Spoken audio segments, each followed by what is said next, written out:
Good day, everyone. My name is Udoku Joy, and I'm the lead tutor at TAC Studies Center. Okay, so today we'll be dealing with IELTS writing task 2. Amazingly, this has become one of the parts or division of the IELTS exam that every student has found in one way to be difficult. But then I want to let you know that when you are able to obey every important instruction, follow due process with your writing task, you are able to have a good score. I found out in my time of writing that every student have not in all time followed the instruction. They have not in all time written like their examiner would want them to write. And that is why you end up stuck with 5.5 or 6.5. Now, at TNT Study Center, we found out recently that all our students have been making 6.5 for their writing task. So we decided to go, do an extra to know what the problem was. And then I came up with a few things I will be sharing today with you. So, come on, let's go. The first, you need to understand what your examiner will demand. The first thing you need to do while planning to write is, what would my examiner expect of me? I mean, a whole lot of people do not understand what their examiner would want them to do while they are writing. So, I'll do something, I hope you follow through. I'll tell you the four division of your writing. Either task 1 or task 2, especially task 2. In Nigeria, we use what we call COIMA, and that's content, organization, expression, mechanical accuracy. And now for IELTS, we call it what? Test or task achievement or responses. Number 1. 2, we call it coherence and cohesion. 3, we call that your lexical resources. And then lastly, number 4, we call it your grammar. Now, having understood this, I'll be doing a one more division. I call it the British Council Marking Division. For British Council, we use what we call the KPCU, and then we have the knowledge, we have the performance, we have the competency, and then we have the what? Understandings. I'd like to ask, or make you understand again, that while you have a topic you should write on, for instance, let me read out this particular topic I have here. Nowadays, the way many people interact with each other has changed because of technology. In what ways has technology affected the kind of relationship people make? Has this been a positive or negative development? Now, the first thing you should imagine yourself doing is giving a response to the question. What would my response be? The same thing as what? Your content. Your content is the same thing as your task response, your task achievement. You are expected to give an answer to a particular question. You're not expected to just begin looking at your question and imagining how your question can speak to you. No. Instead, you're expected to give an answer. You're expected to give answer to your question. Therefore, your content is very important. You have 25% for test or task responses. Now, by organization, we mean the coherence and the cohesion. Now, for organization, it means structure, it means pattern. How do I want to write? What pattern do I want to put my writing in? By coherence, we are talking about your paragraph. By cohesion, we are talking about the ability of your word to stay together. The ability of your word, your paragraph, to be linked together perfectly, logically. Do you understand? So, organization and coherence, when you are writing, you must write with good organization, in a good pattern, with a good structure. If you don't do that, you end up not getting your desired score. The next is the expression, and your expression is the same thing as your what? Lexical resources. By expression, I mean your vocab, I mean your choice of word, I mean the number of words, the way you use your synonym, so much that you are not redundant. Like what I mean is using a particular word over and over and over again. You don't want to use words, you want to show your examiner that I have a lot of these words within me. I can give you different languages to express my idea, my main ideas. Okay, so the last one, which is your mechanical accuracy, is the same thing as your grammar. What do we mean by mechanical accuracy? I tell my students a lot that when the mechanics of your car is not well put together, what happens? It doesn't move. It doesn't move. So if the mechanics of your grammar is not well put together, what happens? Your content won't move, because if you have put went where go has to be, or you have used a particular word where a present tense where you have to use past tense, or a past continuous where you have to use present continuous, at the end of the day you would not have a good content because your mechanics have an issue. Let me say again, at times people have great content. What do I mean by great content? You have answered the question, you are so enthusiastic, you have given important answer to this question. Yet, your organization, terrible, your expression, terrible, your mechanical accuracy, terrible.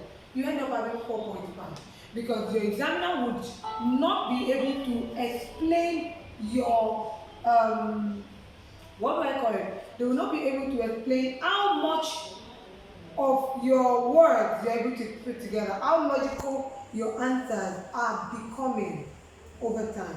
So for each answer that you want to give for a particular essay, you want to answer the question of knowledge. Do I have a knowledge of what I'm told to write? That your knowledge, of course, gives you the word, the content. Knowledge means what? To know, an ability to know. So do I know the question? Can I answer the question? Can I give the answer to my question? So how do I know? I tell a lot of students, when you are in the exam hall and you are given a question, the question paper is yours. Even though it will be collected at the end of the exam, it's yours at that moment. Therefore, you can underline keywords. So when you are giving this kind of question, I want to underline nowadays, because nowadays means my essay is not about the past.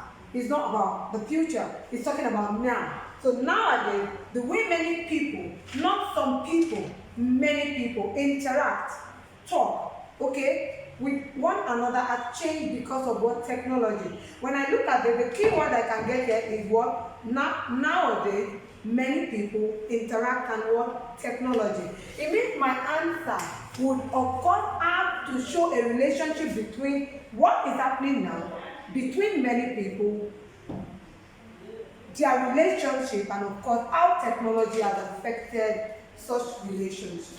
Okay, so the next one is the performance. When you have a knowledge of a car,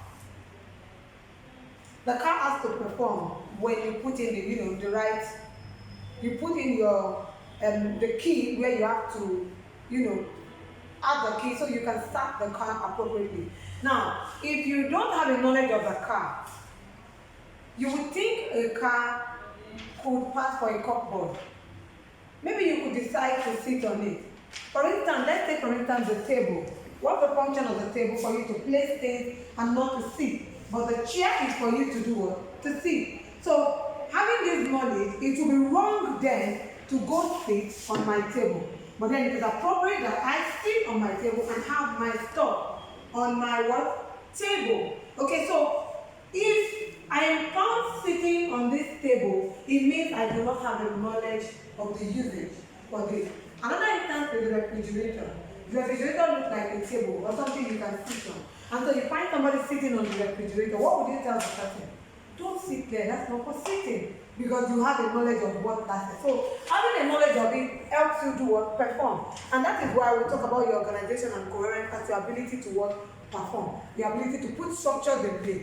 I go to my car, I put the key in the ignition, I start the car, I move the car.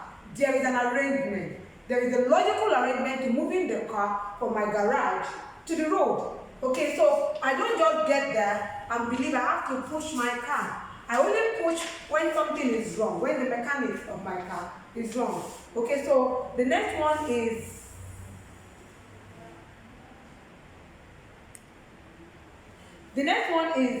competency.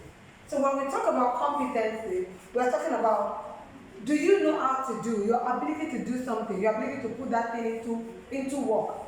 You get what I'm trying to say? So competency means I'm able to use this thing. I know what to use. I know how to use it. Okay, so someone is competent means I can open the bonnet of my car, put the water where it has to be, do this where it has to be, put it. So that means I am able to use my words appropriately in order to get my content to function. Understanding, mechanical accuracy, grammar. If you do not understand your word, the word to you, you may not be able to give a great knowledge of the topic. I think this is what your examiner expects of you while you are writing. So I'll quickly talk about what I want you to avoid while writing before we move to other things. So I want you to avoid a few things while you're writing, and the few things I would like you to do. Number one, while writing, you must understand that there are about 3 things I'd like you to take note of. Number one, your introduction. Number 2, your body paragraphs. Number 3, your conclusion. There is nothing, absolutely nothing you can do without having a great introduction. Your introduction must present your perspective clearly. You must present the overview of what you are taught to do. You must present the understanding, the knowledge of what you are taught to do, the topic in question. You must be able, to present that. You must be able to present that appropriately. Your introduction must be logical. It must be less emotional. I have a lot of people who are excited about writing and then they use emotional words. Some people, some very good Christians or Muslims would end up quoting from their Qurans or their Bibles. You don't need to do that. Do not be sentimental. Do your introduction. In your introduction, I am not expecting to find any example. Just one, talking about the overview, talking about or paraphrasing your question, 2, presenting what you want to do. Number 2, your body paragraph. I'd like to advise that every essay have 5 paragraphs. Number 1, introduction, body paragraph 1, body paragraph 2, body paragraph 3, and then your conclusion. Your body paragraph may be 2 paragraphs or 3. However, so that you can have enough space to write more, depending on the kind of topic you are given, you may need to divide your body paragraphs into 3. And then the last one is your conclusion. Never, ever, ever write an essay without a conclusion. Very, very important. Okay, next is details. Explain. A lot of us are fond of putting down our main idea and moving to the next main idea. So you do something, you don't explain, you don't give instances, you just move. That's wrong. Kindly make sure you are putting in necessary details where important. You are giving instances where important. It shows that you have a knowledge of what you are told to write about. Okay, so do not have multiple main ideas in a paragraph. Do not. There is no reason you to have a multiple idea in a main paragraph. I tell my students, I be like, when you want to eat, you don't put your pork, your chicken, your beef in your mouth at the same time. You take them one after the other. So divide your main ideas into 3 and be sure to do what? To write or do each main idea per paragraph. Dedicate a paragraph to a particular main idea. Take up the details, explain and do what? And make sure you give an example. Go in depth. Give a deep knowledge. Don't just give an idea such that it looks as if you are picking them from your personal experiences only. No. There are few things you have read online. There are few things that you have read from the magazine, from the newspaper. You have to just make sure that you are able to do what? To give a deeper understanding of each main idea that you do. Don't just write one general point after another. Make sure you go deeper. Of course, the vocabulary is very important. Lexical resources, avoid redundancy. Don't use words, over and over. Lastly, show skill up. Show your grammatical skills. Show it up. They want to know how well you can put your words together.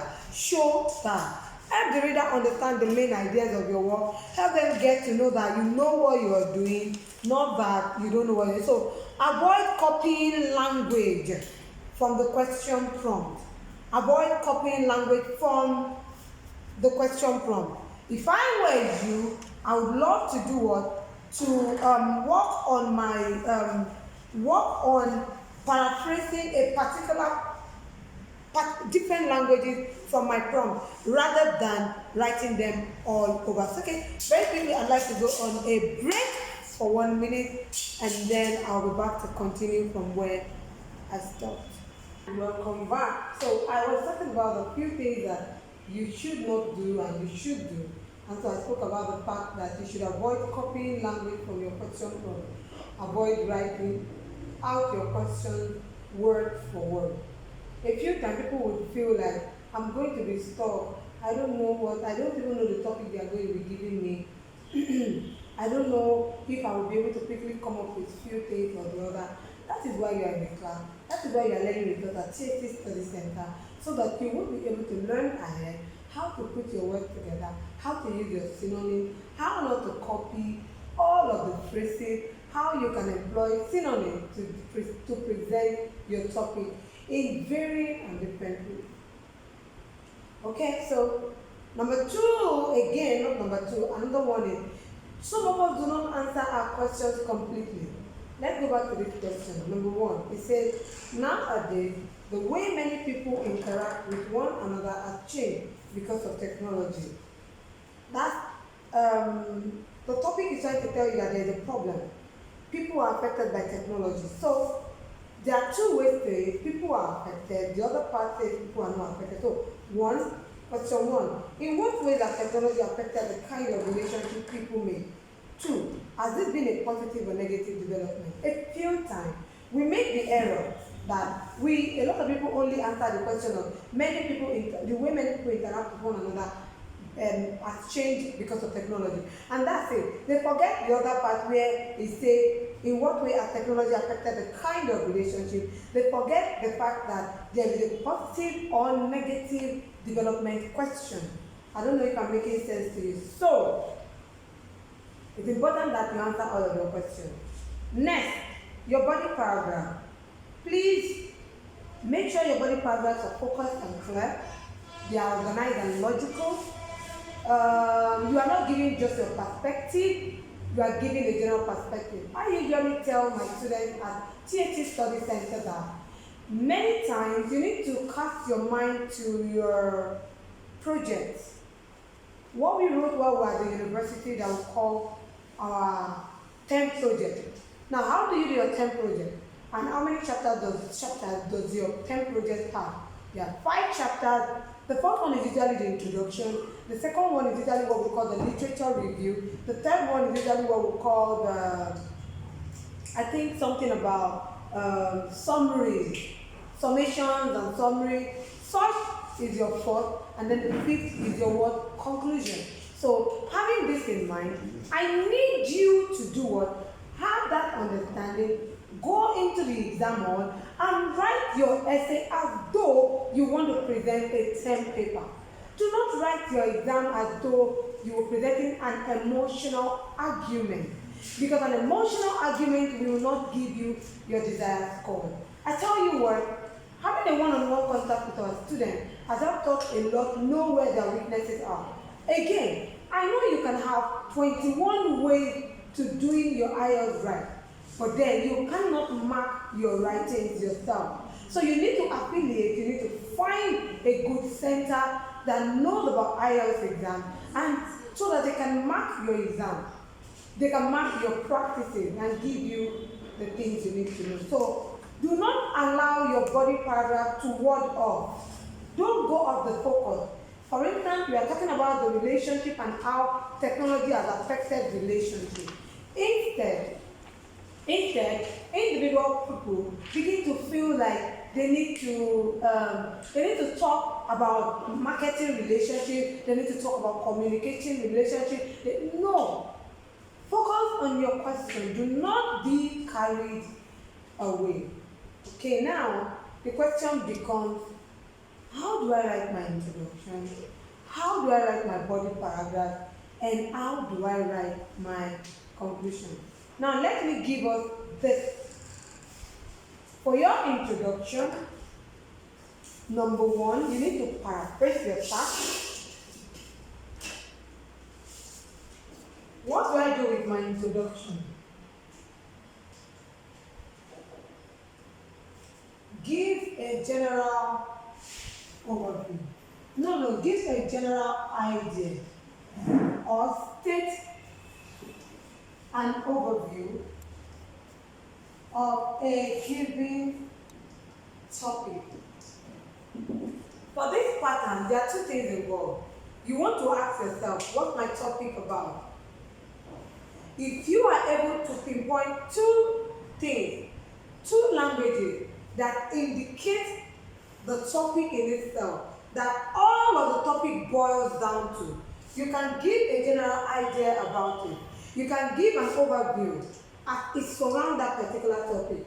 What do I mean? For instance, the topic we've been treating this morning that spoke about nowadays many people interact with each other. The way many people interact with one another has changed because of technology.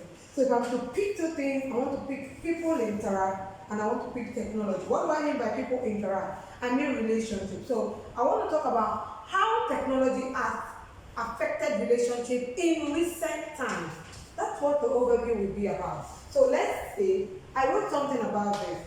And I said, the technological development in this modern era have transformed the way we socialize due to varying methods of telecommunications that have tremendously influenced social behavior. This essay, that's number one. Let me read it out again. The technological development in this modern era have transformed the way we socialize due to varying methods of telecommunication that have tremendously influenced social behavior. I want to talk about relationship and I wanted to talk about how technology has affected social behavior. Now, by how people interact, by how people relate, instead of saying relationship, I decided to pick behavior. Remember, I said your vocab are very important. So, introduction, give a general idea, or you can paraphrase your topic. Paraphrase this topic using another language. Synonym, employ synonym, change your language, change the language of your question to another, language use. Then present that as a topic. After you have done that, you want to state your opinion. What do I mean by stating your opinion? You want to tell us what you want to do.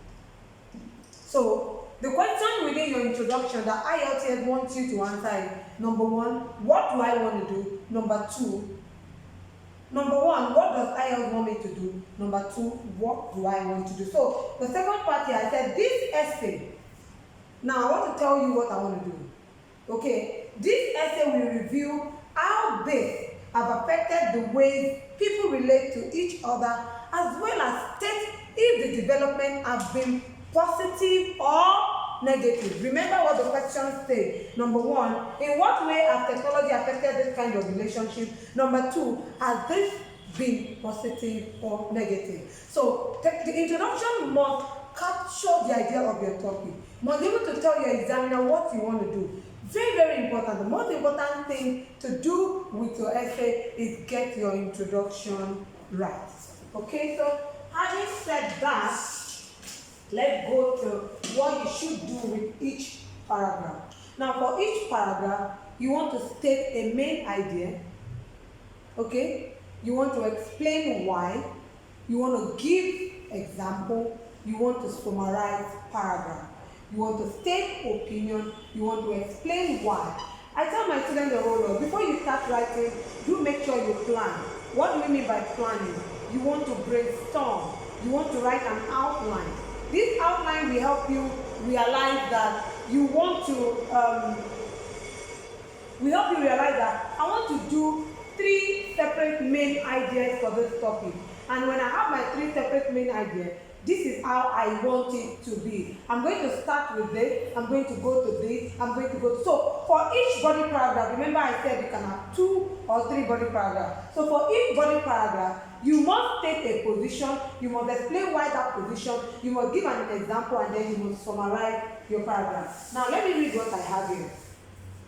So, I said in the late 80s, remember, in the late 80s, communications were extremely limited due to the unavailability of varying communication links.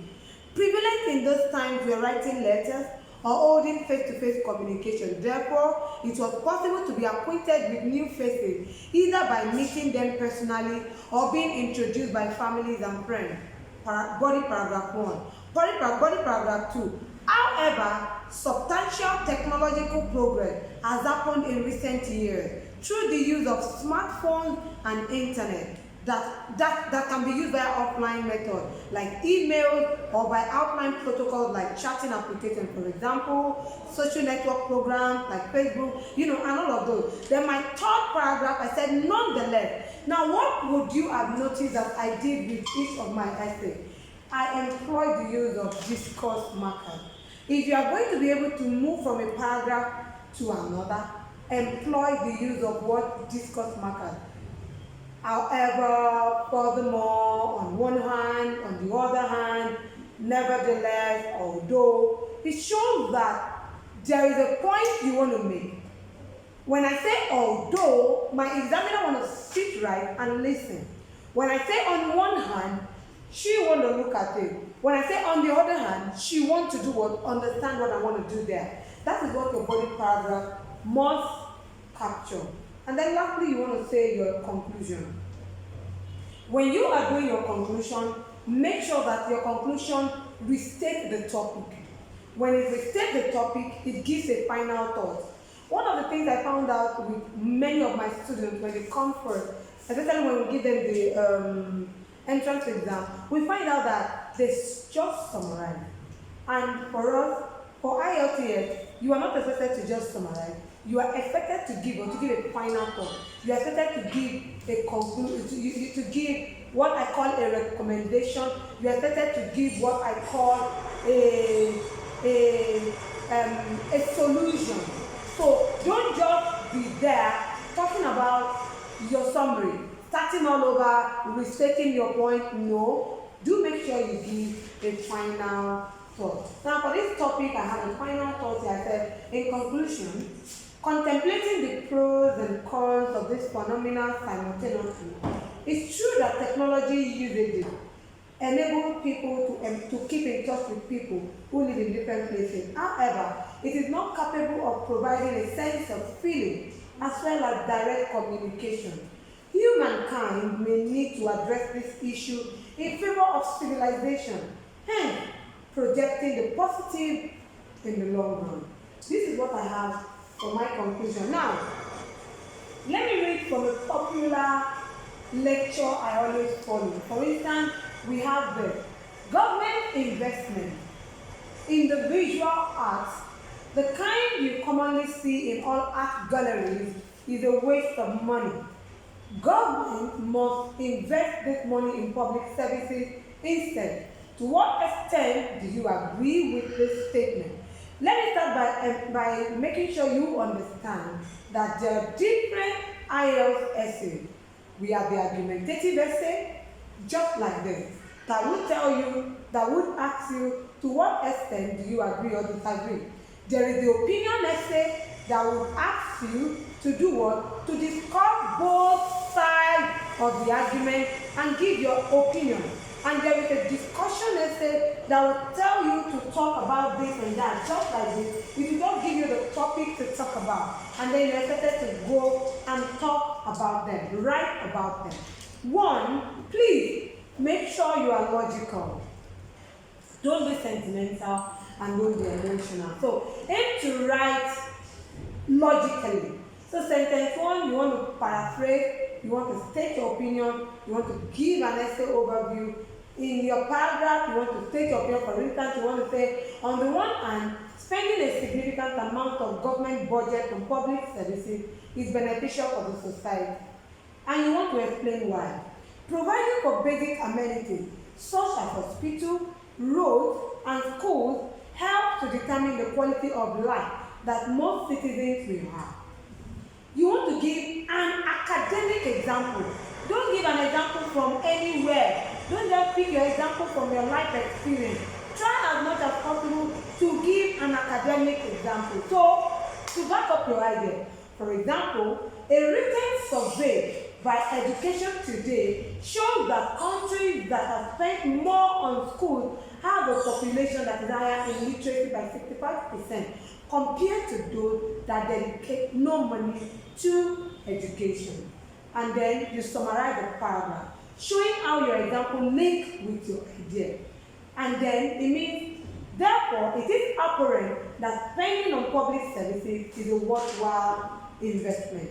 That way you go to paragraph 2, you state your second opinion, explain why, give an academic example, summarize the paragraph. Then you go to your body paragraph 3, state your opinion, explain why you hold that opinion, and give an academic example, and summarize your paragraphs again.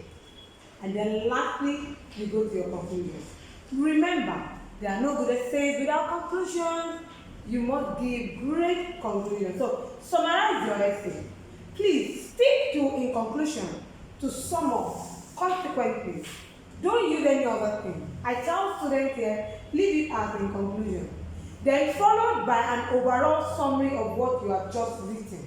For instance, in conclusion, although there are clear benefits of ensuring a large amount of investment goes into public services, I do not believe spending money on art is a waste of money, as these two provide important benefits.